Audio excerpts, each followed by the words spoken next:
Welcome back to the channel. I hope everybody watching is having a great day. Today we're back with another episode of 1 Minute Sneaker Reviews. This is where I give you a quick review of a shoe that I picked up in under 1 minute. I'll put a link to my last episode up on the screen right here if you want to go and check it out. Make sure you also check out my Instagram if you want to see any of my shoe posts before anybody else does. And don't forget to hit that subscribe button down below. Alright, let's go.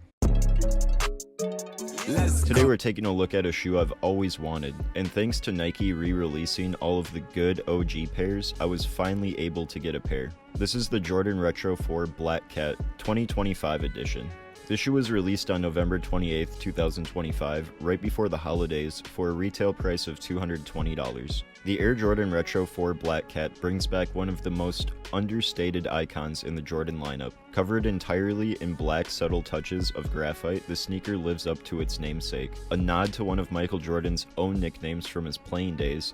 The soft nubuck upper and tonal detailing give it a refined, stealth-like presence that feels effortlessly cool no matter how it's styled. And you can pretty much style these with any fit. As far as resale value, it's not the best, but it's also not awful considering how the shoe market is right now. Most sizes are priced right around the $300 mark. Unfortunately, I did not get these on drop date, hence the StockX tag, but I will be wearing them, so it doesn't really matter. Well, this has been 1 Minute Sneaker Reviews. I hope you enjoyed. Thank you for your support and have a great day.